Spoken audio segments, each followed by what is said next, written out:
오늘 우리에게 주신 말씀 누가복음 15장 17절서부터 32절까지의 말씀입니다.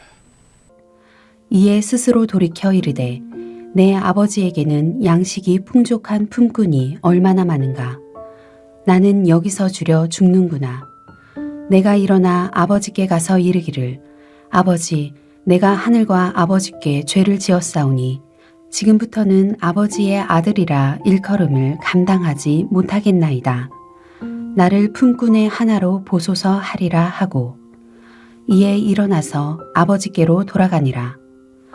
아직도 거리가 먼데 아버지가 그를 보고 측은히 여겨 달려가 목을 안고 입을 맞추니 아들이 이르되 아버지, 내가 하늘과 아버지께 죄를 지었사오니 지금부터는 아버지의 아들이라 일컬음을 감당하지 못하겠나이다 하나.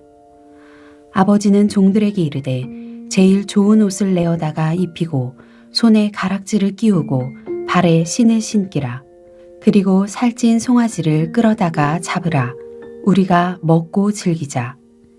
이 내 아들은 죽었다가 다시 살아났으며 내가 잃었다가 다시 얻었노라 하니 그들이 즐거워하더라.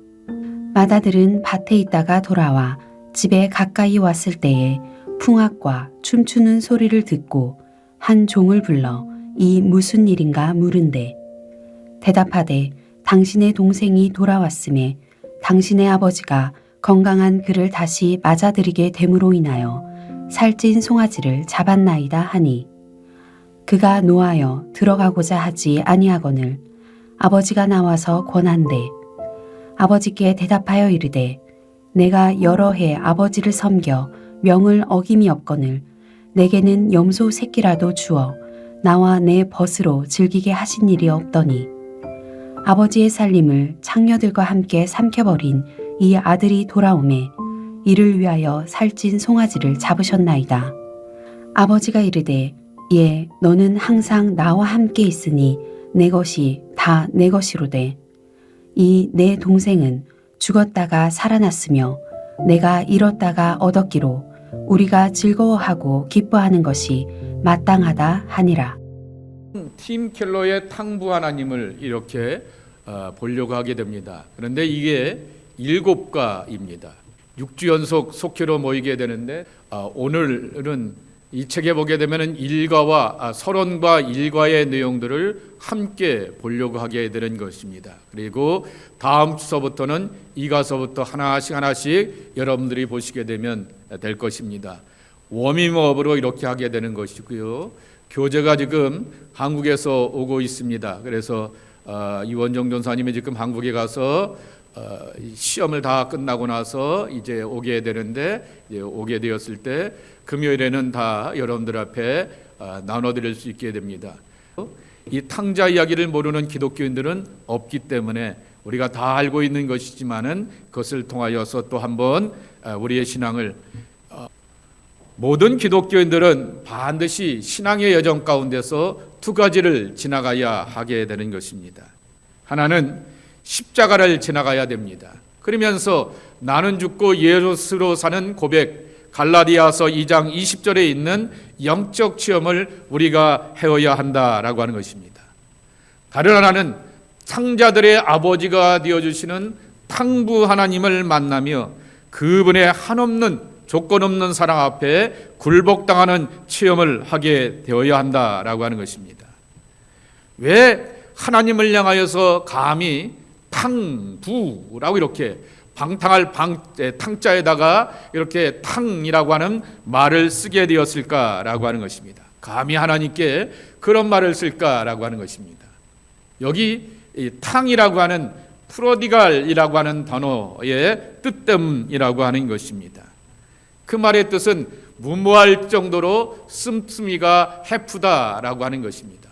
쉽게 얘기를 들게 되면은 멀리 해외에 유학 나와 있는 자녀를 향하여서 엄마 아빠가 우리가 형편이 그렇지만 한 달에 생활비로 1,000불을 보내줄 테니까 한 달 동안 잘 아껴서 요량 있게 써 라고 말하게 되었는데 자기가 먹고 마시는 생활비를 하루 만에 900불을 다 써버리게 되었던 것입니다. 나머지 29일은 어떻게 쓰냐라고 하는 것입니다. 쪼개서 요건 휴대폰 값 내고 요거는 음식 가고 요거는 뭐 간식 사 먹고 커피 사 먹고 하면서 나름대로 규모가 있게 될 정도로 이렇게 써야 될 텐데, 탕자의 탕자라고 하는 이 탕이라고 하는 단어는 무모할 정도로 씀씀이가 커서 내일이 없는 그러한 삶을 살아가는 것을 향하여서 탕자라고 하는 말을 쓰게 되는 것입니다. 그래서 하나도 남김없이 다 써버린다라고 하는 것입니다. 근데 이게 하나님께 적용이 되게 된다고 하게 되면은, 하나님이 우리에게 사랑을 퍼부어 주시게 되는데 무모할 정도로 씀씀이가 해플 정도로 퍼부어 주시는 그러한 사랑이라고 하는 것입니다. 하나님이 가지고 있는 것을 하나도 남김없이 우리에게 다 퍼주시는 그러한 사랑이라고 하는 것입니다. 그래서 이것이 기독교 교리 가운데서 소위 말하게 되는 칼빈의 튤립 교리라고 하는 것이 있습니다. TU라고 말하게 되었을 때 U가 뭐냐라고 말하게 되면은 Unlimited Love 혹은 Unlimited Unconditional Atonement라고 하는 그러한 뜻이라고 하는 것입니다. 하나님의 조건 없는 사랑, 하나님의 무제한적인 구원하심에 대한 그 뜻이 바로 하나도 남김없이 우리 가운데 퍼부어주신다라고 하는 그 뜻이기 때문에 탕부 하나님이라 이렇게 감히 쓰게 되지만은, 이 통찰력이 우리에게는 큰 은혜를 더하여 주시게 되는 것입니다. 누가복음 15장에 나오게 되는 이 마지막 비유에 나오게 되었던 잃어버린 두 아들의 비유, 이게 정확한 비유에 대한 제목이라고 말할 것입니다. 두 아들에 관한 인생의 여정을 이렇게 소개하게 되는 명저들이 참 많이 있는 것을 볼 수가 있게 되는 것입니다. 대표적인 것이 바로 헬리나 우연이 쓰게 되었던 탕자의 귀환이라고 하는 그러한 책인 것입니다. 요 우리 교회에 들어오게 되었던 벽에 걸려지게 되었던 탕자의 귀환이라고 하는 그림이 있지 않습니까? 렘브란트의 그림인데요.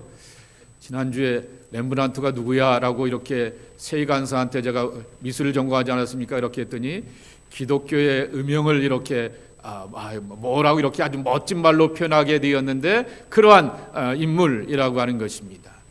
그러기에 반드시 이 또 책을 통하여서 우리가 은혜를 받게 되는데, 이 토론토에서 사역하고 섬겨가게 되었던 헨리 우연의 모습인 것입니다.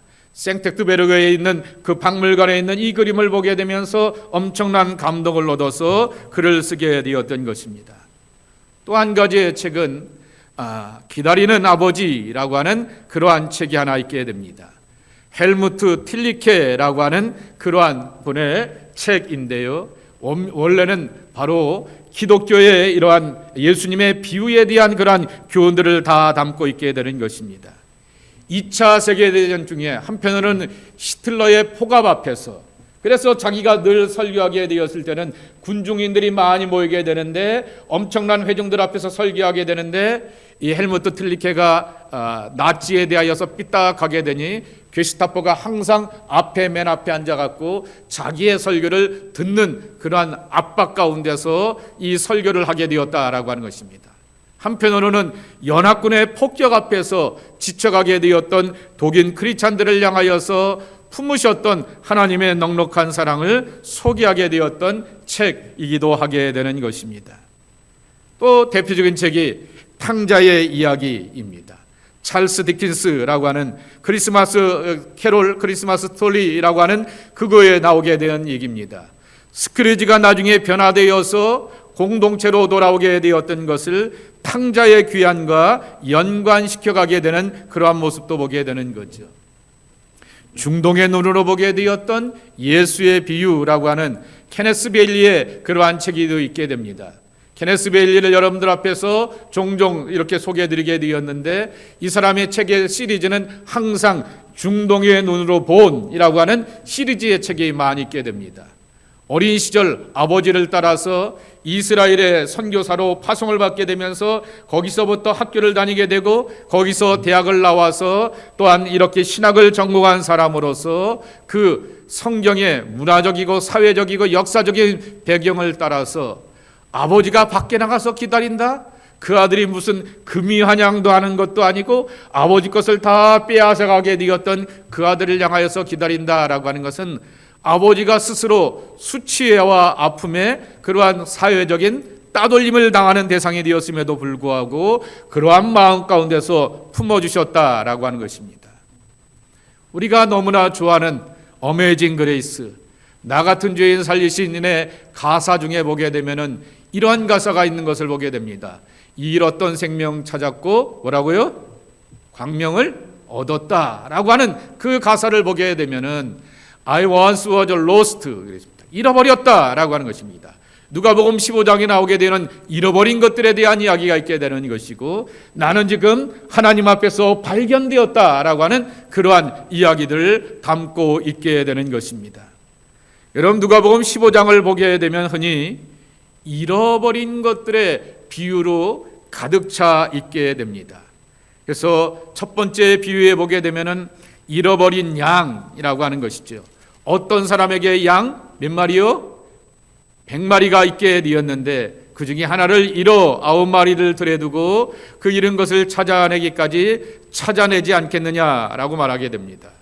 또 8절에 보게 되면은 어떤 여자가 10드라크마가 있게 되는데 하나를 잃으면 등불을 켜고 집을 쓸며 찾아내기까지 부지런히 찾아내지 않겠느냐라고 하는 그러한 말씀이 있게 되는 것입니다. 그리고 나서 이 마지막에 가면 잃어버렸던 두 아들에 대한 이야기가 11절서부터 32절까지의 말씀 속에 담겨져 있게 되는 것입니다. 헬무트 틸리케가 이런 표현을 쓰게 됩니다. 비유는 하나님의 그림책. 한번 따라해 보실까요? 하나님의 그림책. 예. 여러분, 동화 가운데 어린이들을 위한 동화도 있게 되지만 종종 보게 되면은 어른들을 위한 동화들도 있게 되는 거죠. 그렇게 그 동화를 보게 되면서 내가 뭐 이렇게 수준이 있는데도 불구하고 그림책을 보게 되면서 깊은 통찰력을 깨닫게 되고 쉽게 잡혀지게 되고 보게 되게 되고 이해가 되게 되는 것처럼 바로 이렇게 하나님의 그림책이 바로 예수님의 비유라고 하는 말씀인 것입니다. 오늘 15장 1절과 2절이 이 비유가 왜 잃어버린 것들에 대한 비유가 우리에게 들려지게 되었는가 힌트가 되는 거죠. 모든 세리와 죄인들이 말씀을 들으러 가까이 나아오니 바리새인과 서기관들이 수군거려 이르되 이 사람이 죄인을 영접하고 음식을 같이 먹는다 하더라. 그러면서 예수님께서 들려주시게 되었던 것이 잃어버린 것들에 대한 비유라고 하는 것입니다. 그러면 잃어버렸다라고 하는 이 단어의 뜻이 뭘까라고 하는 것입니다. 여기에도 쓰듯이 아폴루미라고 하는 그러한 말인데요. 상실하다라고 하는 것인데요. 확장해서 피해서 해석하게 된다면은 잃어버렸기 때문에 멸망당하게 되고 공동체 안에서 이름도 없이 빛도 없이 그냥 흐지부지 이렇게 사라져버리는 그러한 존재가 된다라는 뜻을 담고 있게 되는 것입니다. 이 단어가 쓰여지게 되었던 유명한 성경 구절이 하나 있습니다. 요한복음 3장 16절의 말씀입니다. 하나님이 세상을 이처럼 사랑하사 독생자를 주셨으니 이는 저를 믿는 자마다 멸망치 않고 영생을 얻게 하려 하심이라 그랬습니다. 독생자를 우리 가운데 주시게 되었던 이유는 여기 의역을 하게 된다고 하면은 공동체와 사람과 세상 가운데서 하나님 앞에서 사라지지 않는 그러한 존재, 내가 그래도 나름대로 뜻깊은 존재, 의미 있는 존재, 가치가 있고 소중한 그러한 의미로서 함께 나눠지는 그러한 존재가 될 텐데 있어도 없어도 이렇게 하는 그러한 존재가 아니다라고 하는 것입니다. 그래서 멸망의 자녀가 아닌 구원의 자녀가 되기 위하여서 잃어버린 자를 찾기 위하여서 예수님이 이 땅에 오셨다라고 말하게 되는데, 이 선한 목자 되시는 예수님의 울타리에 벗어난 인생은 두려움과 대적의 위협 가운데서 살면서 삶의 방향들을 잃어버릴 수밖에 없다라고 하는 것입니다. 그것이 바로 울타리 밖으로 목자의 품을 벗어나게 되었던 양의 실존이라고 하는 것입니다. 잃어버렸던 드라크마라고 하는 것이죠. 이 돈이 엄청나게 큰 돈이고 이 한 금덩어리가 엄청나게 비싼 금덩어리라 할지라도 주인의 손에 있지 않게 되고 멀리 구석진 창고에 있다라고 하게 되면 아무 쓸모가 없을 것입니다. 이 돈이 100만 불짜리라 말하게 되어도 주인의 창고에 쓰여지게 되면 아무런 쓸모도 없게 되지만은 이것이 바로 20불짜리라고 하여서 평범한 돈 하나의 가치라 할지라도 주인의 손에 잡혀지게 되어서 이렇게 거래되고 저렇게 거래되게 되면서 내 실상에 유용하게 되었을 때 가치가 있고 의미가 있게 되는 것처럼 동전의 이야기를 통하여서 우리의 삶이라고 하는 것이 주인의 손에 잡혀 있어서 주인의 계획과 목적 가운데 하나님의 뜻과 목적 가운데 선하게 쓰임받는 것이 중요하다라고 하는 것을 말씀하게 되는 것입니다. 또 하나입니다. 잃어버린 아들들의 이야기를 하게 됩니다. 두 아들을 보게 되면은 작은 아들은 몸의 거리가 먼 나라에 가게 되었습니다. 그리고 큰 아들은 마음의 거리가 아버지 품에 있음에도 불구하고 아버지와는 먼 거리에 있게 되었던 거리의 그러한 제약을 경험하게 되는 것입니다. 이 거리를 제대로 좁히지 않는다라고 하게 되면은 인생의 기근과 흉년을 만나게 되고 내 것이다 내 것이다라고 하나님은 말씀해 주시게 되었는데 하나님의 것을 내 안에서 누리지 못하게 되는 흉년을 만나게 되었던 인생을 말하게 되고 하나님의 나라의 잔치가 남의 나라 잔치가 되어버리게 되는 그 사실을 이 탕자들에 대한 비유를 통하여서 들려주게 되는 것입니다. 팀 켈러가 첫 번째 일과에서 이렇게 말하게 됩니다. 우리는 다 왜 예수 앞에 나오는가라고 하는 것입니다. 1절에 보게 되면 15장 1절에 보게 되면 모든 세리와 죄인들이 말씀을 들으러 가까이 나오니 그랬습니다. 누군가는 죄의 문제를 삶의 고통을 사회적으로 따돌림을 당하게 되었던 사람이 바로 예수님께로 나와서 그 따돌림 가운데서 외로움이 치유받기를 원하게 되었고 정죄받지 않는 그러한 삶을 살기 위하여서 예수님 앞에 가까이 나오게 되지만은 2절에 보게 되면은 그러한 사람들을 향하여서 쟤 뭐야 여기 왜 왔어? 라고 말하게 되면서 바리새인들과 서기관들이 수군거리는 그러한 일들을 경험하게 된다라고 하는 것입니다. 한 부류는 이스라엘의 4대 죄인들 가운데 하나입니다. 매국노, 창녀, 살인자, 세리. 그래서 구약의 율법에 어긋나는 사람이었고 법정의 증인이 될 수 없는 사람들이 이 네 부류의 사람들이라고 하는 것입니다. 그러한 사람들은 예수님의 말씀을 듣기를 원하게 되었고 그분의 인격적인 사랑을 경험하고 기대하기 위하여서 예수님께로 나오게 되었던 것입니다. 이들은 당연히 두 아들의 비유 가운데서 작은 아들에 해당되는 사람들이라고 하는 것입니다. 구약의 율법에도 어긋나고 또한 정결 예식도 지키지 않는 그러한 사람들이라고 하는 것입니다. 유대인의 전통과 핵심이 되는 율법 공동체, 다른 말로 표현하게 하면 소위 말하여서 이스라엘 사람들을 토라 공동체라 말하게 되는데 걔들은 집 나간 애들이야 라고 이렇게 말하게 되는 집을 나간 사람들의 존재들이라고 하는 것입니다. 그런데 예수님께로 나온다라고 말씀하게 되는 것입니다. 그 말씀의 시제는 진행형으로 쓰여지고 있다고 합니다. 과거에도 예수님께로 나오게 되었고 그리고 지금도 2000년이 지난 지금도 수많은 사람들이 예수님께로 자연스럽게 나오고 있는 중이라고 하는 말씀이라고 하는 것입니다. 죄인들이 쉽게 찾아오시는 예수님의 넉넉하고 너그러운 그 품 안에 그들이 안겨 있게 되었다라고 하는 것입니다.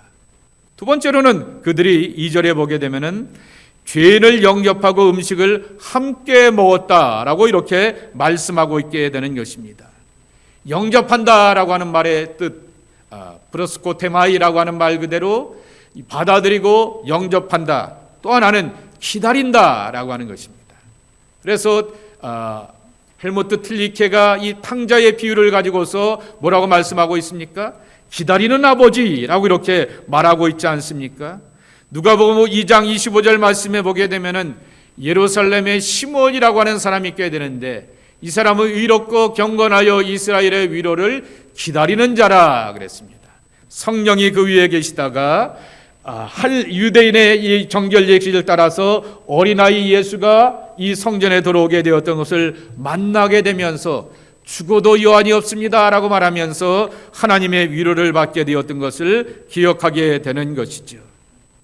그런데 더 파격적인 예수님의 모습은 음식을 함께 먹는 죄인들을 하나님의 나라의 식구로 맞아들이는 천국의 모형을 보여주고 있다라고 하는 것입니다. 천국이 어떤 것인가라고 하는 것을 사도행전 10장 41절에 소개하고 있습니다. 모든 백성에게 하신 것이 아니요 오직 미리 택하신 증인 곧 죽은 자 가운데서 부활하신 후 그를 모시고 음식을 먹은 우리에게 하신 것이라. 부활하신 주님께서 제자들과 함께 식탁을 나누시게 되었다라고 하는 것입니다. 도마를 제어하게 되었던 11 제자들에게 그리고 엠마오의 2 제자에게 이렇게 나타나시면서 함께 식탁을 나누게 되었다라고 하는 것입니다. 제자가 되는 권위가 어디서부터 왔는가라고 하는 것입니다. 함께 먹고 마시며 교제하게 되는 소위 말하는 도제 문화에서부터 오게 되었다라고 하는 것입니다. 한국말로 같이 밥을 먹으면 뭐라고 불러요? 식구라고 하는 것입니다. 고대 중동 문화에서 식탁에 초대받았다라고 하는 것은 상대를 수용하고 상대를 향하여서 서로 계약을 맺을 수 있는 신뢰의 존재로 인정한다라고 하는 그러한 말씀인데, 세리들과 죄인들이 그렇게 공동체에 들어오게 되어서 찾아들게 되었다라고 하는 것입니다. 두 번째로는 종교가 되어버리게 되었던 신앙 공동체에 대하여서 이 비유는 우리에게 지적을 하고 있다라고 하는 것입니다.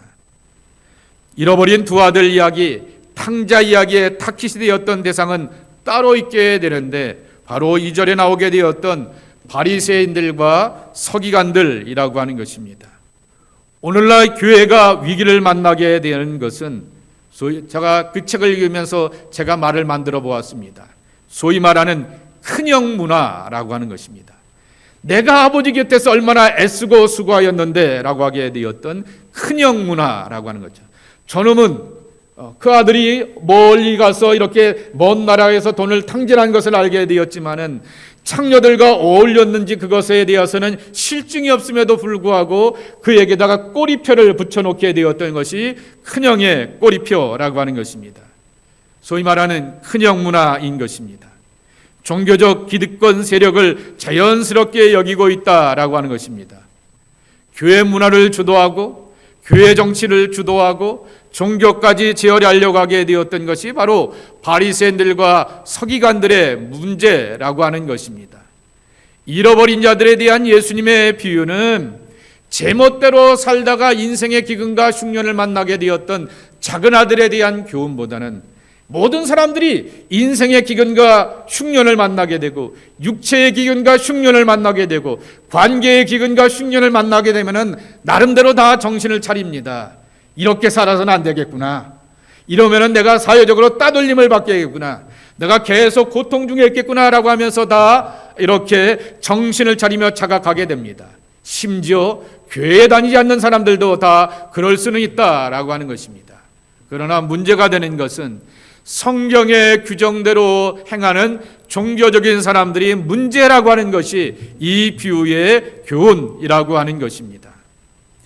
신앙 공동체 위기와 문제는 부도덕한 외인들 때문이 아니라 도덕적인 규범으로 살아가면서 잣대를 들이대는 바리새인들이 문제라고 하는 사실인 것입니다.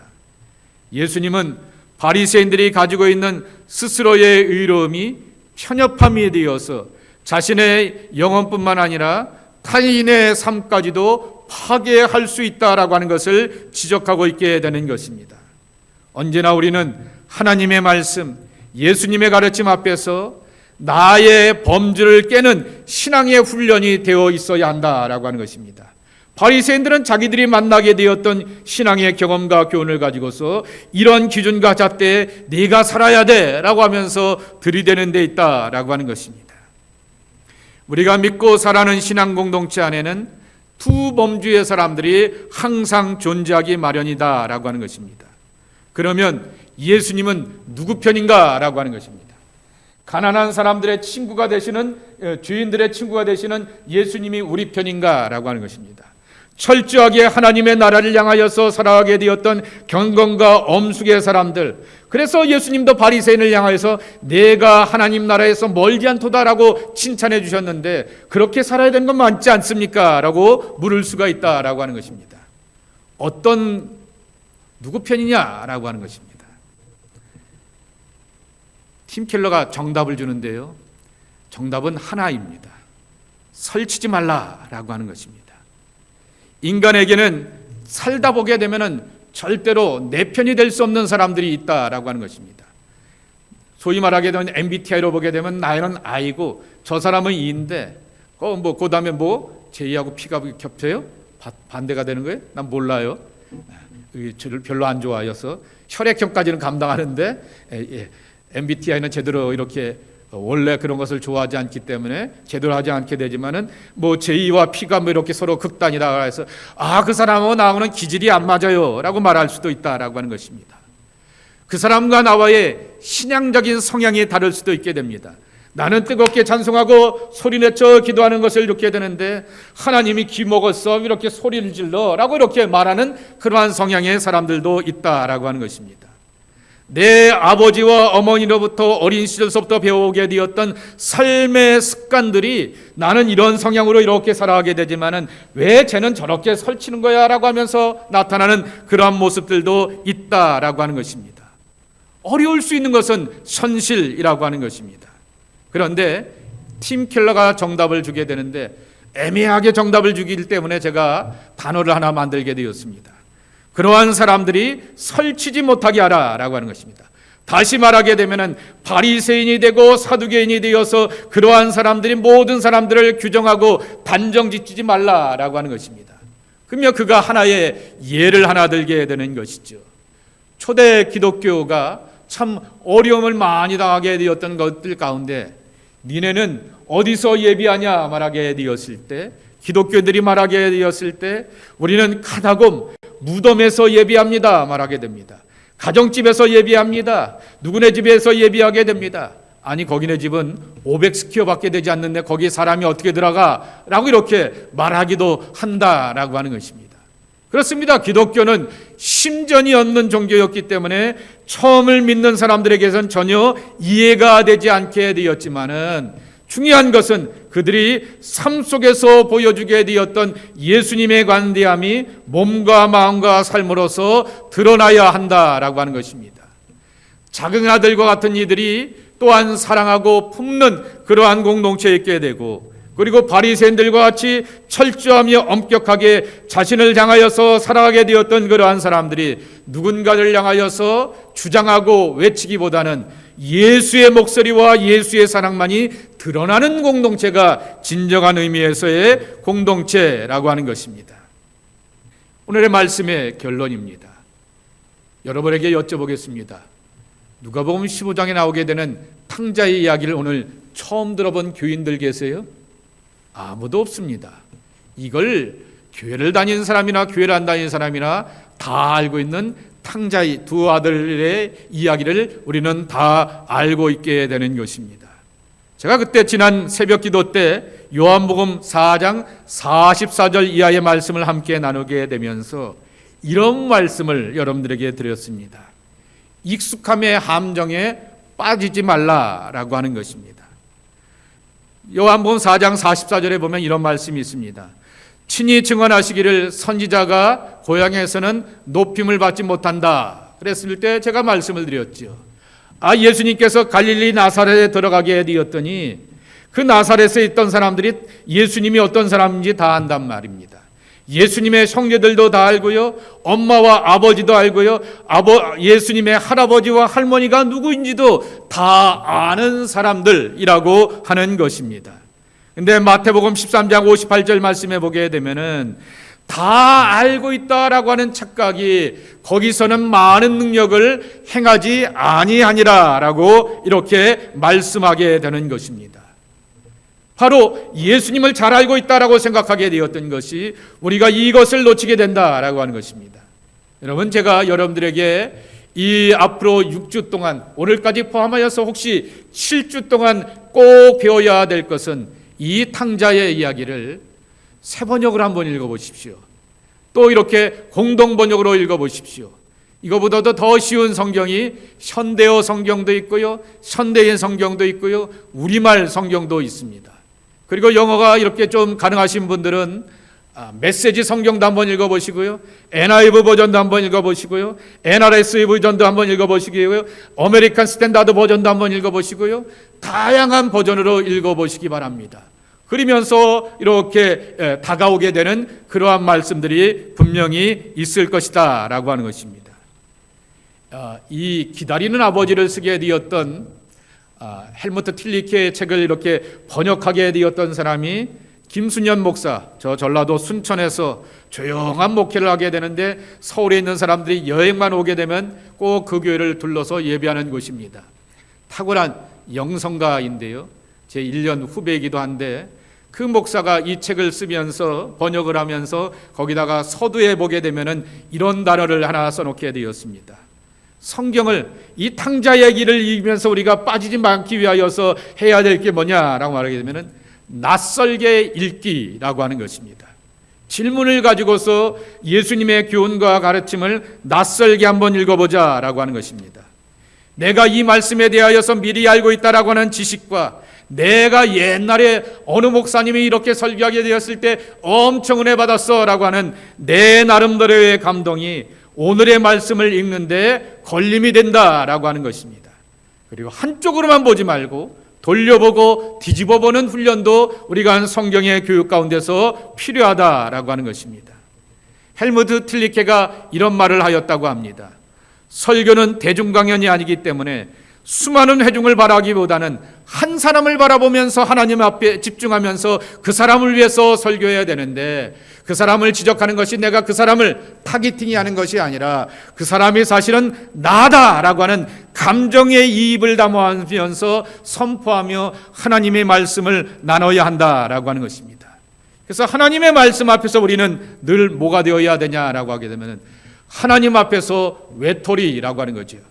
이 말씀을 가르쳐주고 이 말씀을 들려주시고 이 말씀을 이렇게 잘 설명해 줄 사람은 목사도 아니고 속장 인도자도 아니라 하나님의 성령이 내게 감동 주셔야 된다라고 하는 그러한 고백과 담대함을 가지고서 하나님의 말씀에 질문을 가지고 이렇게 묻게 되었을 때 살아있는 말씀이기 때문에 바로 대답이 되는 은혜를 체험하게 된다라고 하는 것입니다.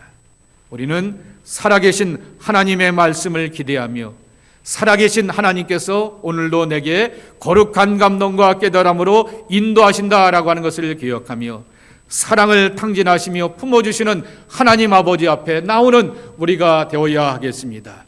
2026년의 이 사순절을 여러분들에게 다가오시는 예수님의 특별한 사랑을 만나고 체험할 수 있는 소중한 시간들 되기를 주님의 이름으로 간절히 축복합니다. 하나님 감사합니다. 주의 말씀을 붙들고 은혜 받으며 하나님의 거룩한 감동 가운데서 나아가는 하나님의 사람들이 저희 되게 하여 주옵소서. 예수님의 이름으로 축복하며 기도합나이다. 아멘.